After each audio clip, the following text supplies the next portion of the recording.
Teardown of a Honda Forza 350 engine after 5,000 kilometers. Let's see the quality of materials Honda used for this engine. Opening the transmission case cover. First, we see a bearing. No need to look closely, I can already tell. It's definitely an 8 Juan Bahan bearing. Honda really loves using these 8 bearings. The front drive pulley is from SOHC Japan. Let's check the rear drive pulley. The whole set is made by SOHC Japan. The drive belt is Bando Japan. Wait, this part of the belt is made in China. For scooters, they usually use these imported brands. There's some rust inside here. Take a look, everyone. Check out the Variator rollers, weight rollers. I bet the owner accelerates quite aggressively. There's a lot of wear debris inside. Let's check the weight of the roller. 23 grams. These rollers are also from Mitsubishi, Japan. Removing the starter motor. Now the cylinder head cover. Let's see the internal structure. Honda really dared to use this specific timing chain. Normally, for engines above the 250 cubic centimeters class, a 3x4 silent timing chain is usually used. But look, Honda used a 2x3 chain here. This 2x3 chain is typically used for 125, 150, or 190 cubic centimeters, and other small displacement engines. Some 250 cubic centimeters engines use it too. In case anyone is confused, I've brought 3 types of timing chains. This one is a 3x4. Other manufacturers usually use this 3x4 chain for anything over 250 cubic centimeters. You can see it has more plates. And over here is a 4x5, which has even more. The more plates it has, the higher the strength. And the better the tensile durability. Sure, models like the Suzuki Fly 250 also use a 2x3. But that's a 250 cubic centimeters with a 2-valve head, driven by that chain. It only needs to open 2 valves. But this engine has 4 valves. That's why I say Honda really took a risk. Look at the cylinder head structure.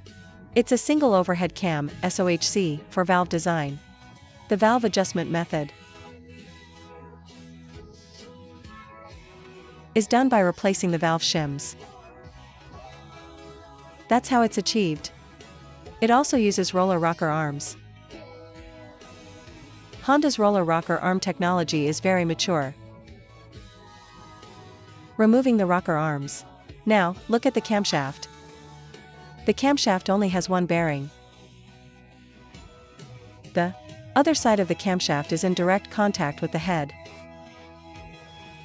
This design saves one bearing. But once this wears down, you have to replace the whole head. This design is rare for single-cylinder engines. Usually, the other side has a ball bearing or a needle roller bearing. The outer camshaft bearing is an 8 Juan. What's frustrating is that this is a non-standard bearing. It's a custom part Honda ordered from 8 Juan. If you want to replace this bearing, you can't find an equivalent from other imported brands. Look at the amount of play in this bearing. I won't say anything, just see for yourselves.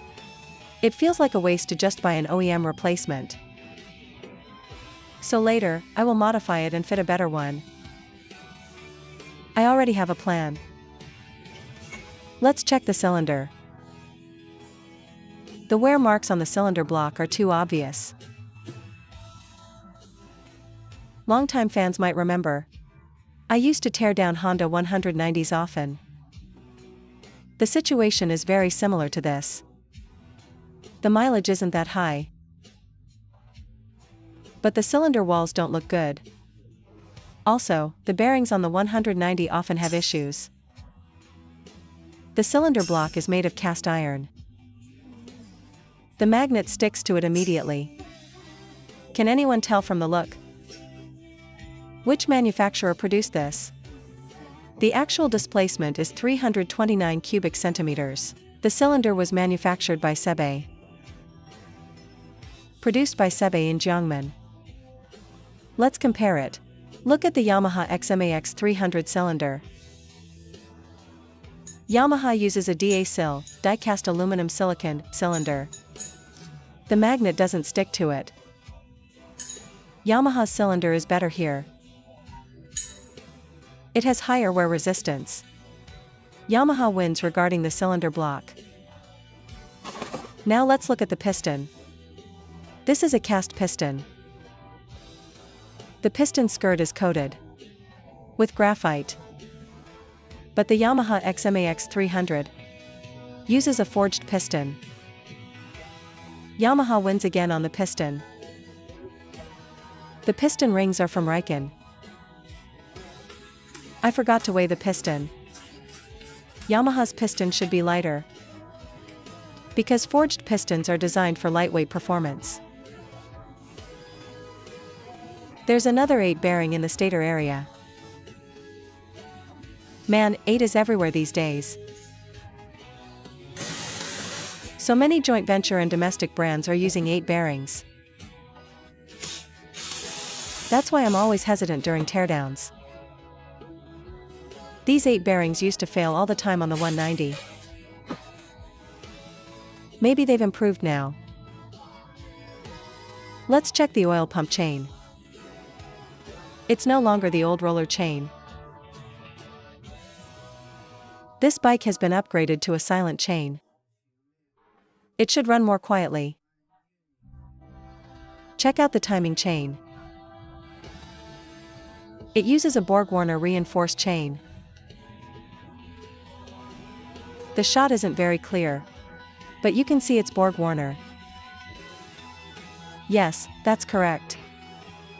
BorgWarner chains are very strong nowadays. No need to worry about this part. Removing the oil pump. When I took it out, a small piece fell out. I picked it up and looked. My heart sank. The crankshaft is likely toast. This is a fragment from the crankshaft timing sprocket. Quickly, let's check the sprocket. Just as I thought. 2 teeth are broken. The ones that aren't broken are already severely worn. Did you notice? These teeth just snapped. Do you think this is acceptable quality for Honda? This engine only has 5,000 kilometers. I'll leave the comments to you guys. If they had used a 3x4 timing chain, the sprocket teeth would be wider to match. With more width, wouldn't the strength be higher? Is it possible the wear would have been reduced? And then these broken teeth might never have happened. Of course, this is just speculation. I bet the owner is sweating watching this. This crankshaft cannot be repaired. It must be replaced. Splitting the crankcase. The crankshaft doesn't use ball bearings. It uses plain bearings, bushings. The wear on these bushings is also very obvious. Now, you could say the owner didn't break it in properly. But saying that broken sprocket tooth was due to poor break-in? That argument doesn't hold water, right? This engine is equipped with a balancer shaft.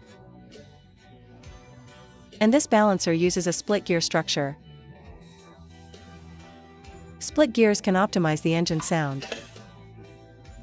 The old Honda 4-cylinder 400 cubic centimeters had this split gear design. The sound was beautiful. Let's just pull out this crankshaft. There's no branding on the crankshaft. Usually, mass-produced parts would have a mark. Let's check the connecting rod bearing. The copper isn't showing yet. Visible wear is normal for this type of bearing. The con rod bearing is from Daido, Japan. To summarize, opening the gearbox. The bearings inside.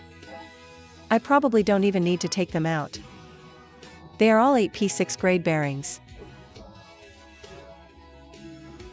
Higher grade P5 bearings are usually used for the balancer shaft and crankshaft in those critical areas. For areas with less harsh operating conditions, they just used P6 grade. They are all like that in here. If you liked the video, please give us a thumbs up. That's it for this episode. Thanks for watching.